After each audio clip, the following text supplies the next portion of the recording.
I was 20 years old when I asked my father to give me the share that was coming to me of my inheritance. Old enough to be confident in my ability to manage on my own, and young enough to think I knew more than I did. At a minimum, I was sure I saw the truth of things more clearly than anyone else did, especially my family, which is why I couldn't wait to put distance between myself and them. The fact that my father had just handed over my inheritance proved to me that I was right. See? He couldn't even argue with me. Well, that's what I thought at the time. What I see now is that for him, it was never a besting or superiority contest. He understood what I did not, that healthy relationships are not about proving who's best. Life-giving relationships are about appreciating and strengthening each other and delighting in the wonder of our different experiences. Being curious about the other so that we might enjoy the richness of life more fully. But wisdom doesn't have to have that argument. Certainly not with a 20-year-old know-it-all. My father knew I was angry. My whole family knew I was angry, though the rest of the world, to them I was pleasant, easygoing, smooth as could be. And my parents knew that my anger was rooted in my pain, my confusion, the frustration I felt about not being able to control what happened in my life. As a child, I learned the hard way that life doesn't always give us what we want or what we think it should. People can be cruel, and sometimes life itself can feel even more cruel. I lost my best friend when I was barely 14 in a senseless tragedy. And that's when I learned that even though your parents promise to protect you, to always be there, they only have so much power. Overnight, my parents became weak to me. I was angry with them, with all the adults for not doing more. I was angry with God, too. Why would God allow such a thing to happen to a good, innocent person? My friend didn't deserve it. I didn't deserve it. But here's one of the many things I've learned since then. Life isn't about deserving. More often than not, we don't get what we deserve. Life went on after the death of my friend, and I decided that because life is unpredictable, because no one can really know whether we'll live or die from one day to the next, I was going to enjoy life while I had it. It drove my older brother crazy. He was such a rule follower, so dutiful and obedient. What good does following rules do, though, I wondered? Where does it get you? There are no guarantees. So get all you can. Take it all if you can, while you can. I was constantly trying different things to get ahead, to gain an edge on other people. It's what I saw others doing, who seemed to have it all. They often didn't play by the rules either. But at least they seemed to get what they wanted in life. And I got really good at my persona. I was sunny and positive, and nothing seemed to bother me, except with those close to me. I could charm the skin off a snake and then sell that oil. No one knew the turmoil I felt. Not even me much of the time. That's how good I got at faking my nonchalance. I put up barriers between myself and the people who loved me most because I felt so disappointed in them. Disappointment in them was easier than coming to terms with the idea that they were human, mortal, and I would eventually lose them too. I refused to think about my personal limits. I would not admit to the vulnerability of needing others. It was just too painful. The prospect of looking weak or needy was more than I could bear. I may be imperfect in my community's eyes because I wasn't following their rules, but I was strong by my own terms because I was the one defining those terms. God and my parents had failed me, so I would make my own way in the world. I got really good at staying busy, maintaining the constant hustle, hiding from myself and my fears of being mortal, hiding from the pain of not being in charge by proving to myself, at least, that for all intents and purposes, I was. I thought I was hiding all these things from the world, but as I look back now, I can see that I was mostly shielding myself from the painful truth that life isn't always fair, even while I was trying to exploit that fact for my own selfish interests. But rather than delivering the peace and security I needed and wanted, it only made my life more miserable, isolated, empty of what I truly longed for. When I first asked my father for my part of the inheritance, I remember he looked at me sadly. He and my mother urged me to think about what I was asking. But I didn't care. I knew what I was doing, and there was no talking me out of it.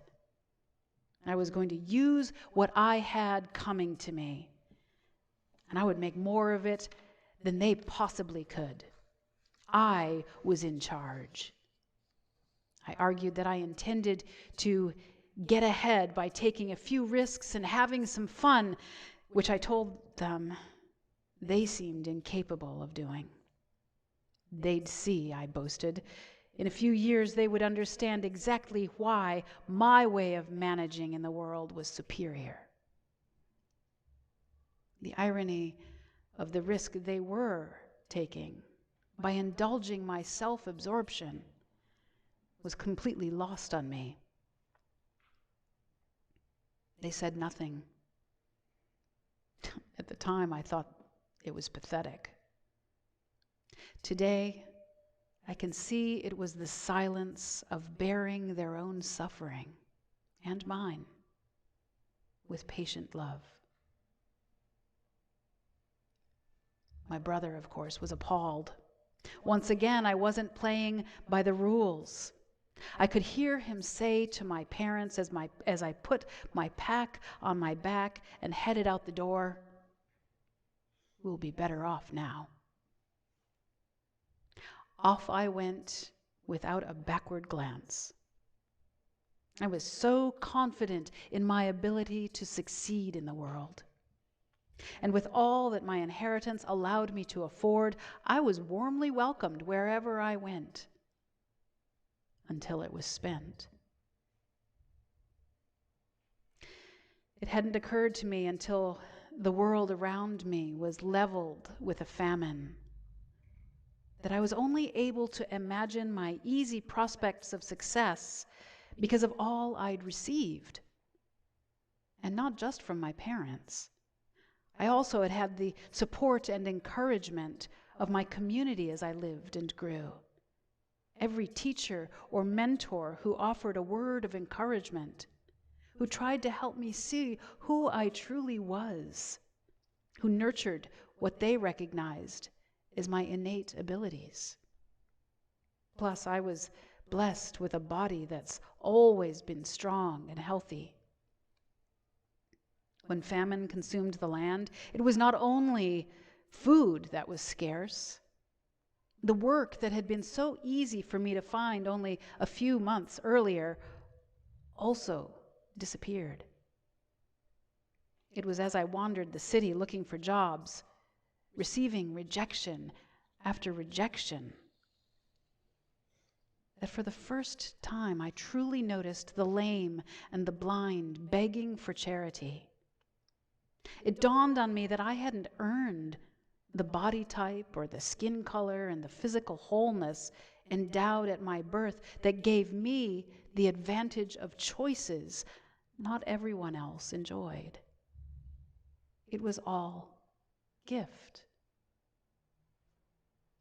That's when I started really paying attention. I managed to find a farmer who paid me barely enough to rent a room, but not enough for food and decent clothing as well. "You're welcome to get another job," he said when I approached him to ask for more than the bare minimum wage.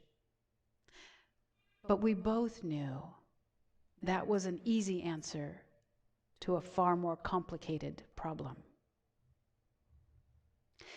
The longer I lived that way, the more time I had to fully digest my pride and reflect on my life, how little I'd sacrificed, and who had made sacrifices for me.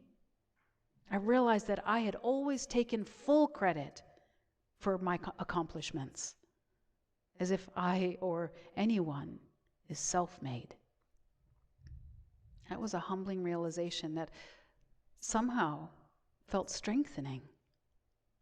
I think realizing that I'd always had helpers along the way, and that people had gladly offered it, usually without thanks or recognition, made me more open to the idea of admitting that I needed help now. Don't get me wrong, I was still on the make, still more focused on myself and my own opportunity than I was on anyone else. But I literally had nothing left to lose, and I suspected that going home was the easiest place for me to get back on stable footing. I knew that working for my father in my parents' home with my mother's nurture as well, I knew all of that familiar would be easier and more pleasant than fighting with the pigs for some of their slop. Eventually, I'd work my way back up the ladder of success, and I'd work my way back into their affections. So I geared myself up for what I figured would have to be the greatest performance of my life. I was rehearsing my lines to myself, still trying to get the tone of my plea just right as I traveled up the dusty road toward home. I'd have to be abject, I decided, but not presumptuous.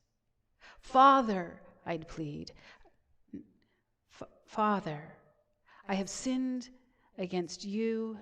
I've sinned against heaven and before you. Father, I've sinned against heaven and before you. I am no longer worthy to be your child. Treat me like one of your hired hands."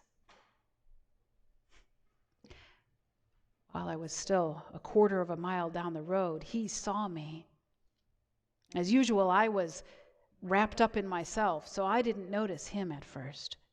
But my father saw me coming. He'd been waiting for me, scanning the horizon for a child who had completely misjudged him, who had not appreciated the nature of his love. That it was divine, like God's own love, far more patient and kind, far stronger than I had understood. He ran to me.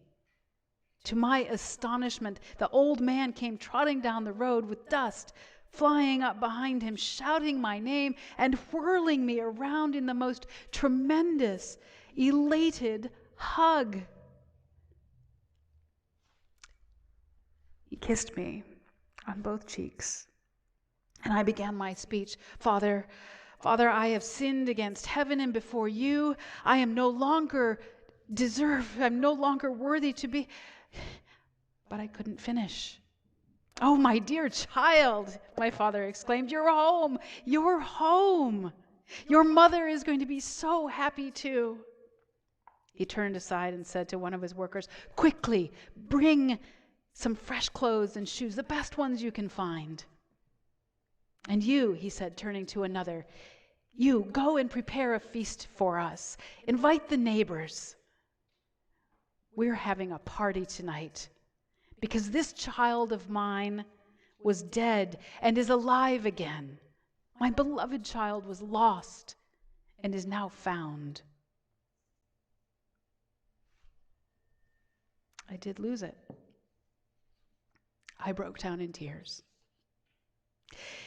He was doing more than accepting me. He was celebrating me for who I am, all my flaws, which he saw more clearly than I did in that moment. And there was me, still pretending that my acting was a strength. My father just wanted me to be real, to learn and believe that I would still be loved, even with my failings, even with my imperfections. I was good enough, loved completely just as I was. I was overwhelmed. I had imagined that they might wonder about me from time to time, but I had not dreamed that my parents would have been so eager, who would have been watching for me, waiting for me to return to their compassionate, hopeful love, not after the way I had treated them. This was a revelation to me, and apparently also to my brother. He arrived home later that evening, heard the party, and refused to join us. He was furious, and I can't say I blamed him. I understood. Listen, he complained to our father, for all these years I have been working for you like a slave. I have always obeyed and respected you, and you never so much as asked whether I wanted to throw a dinner party for my friends. But now this one comes home and gets the royal treatment. How is this fair? Oh, but my son, our father said with compassion to my brother, you have been with me. You are always with me. You have never been lost, and everything I have is yours. But we must celebrate because this other child of mine was dead and is alive again. Don't you see? My child was lost and is now found. And that's when the full power of the lesson came home to me. Life is not about fairness or about any of us getting what we deserve. I was not getting what I deserved. Grace is so undeserved. My brother had always had everything, including the powerful love and grace and nurture of our parents with him every single day, but he didn't appreciate it any more than I had. Did any of them deserve any of that? No. Life is not fundamentally about getting what we deserve. Life is about love and presence and community. It's about suffering with each other through life's inevitable, sometimes crushing disappointments, and rejoicing with each other in life's delights. Here's what I want you to know, my friends. My loving parents demonstrating God's own love and presence were there the whole time. I pushed them away in my need to be in charge, which I indulged even more feverishly than my God-designed or God-intended need to be in community. If sin is anything that creates distance between ourselves and God, or ourselves and those we love, then I was learning about the power of love that is greater than all my sin, because I was the one who wandered. They were right where I left them, watching and waiting for me, even loving me none the less. It's a grace I still cannot fully comprehend, though I'm trying to practice it. A love stronger than death itself, coming from the sacred source of life itself. I was dead, but I'm alive again. I was lost, but now I'm found. It's amazing grace, love so divine. All yours for the taking, and all mine. Amen.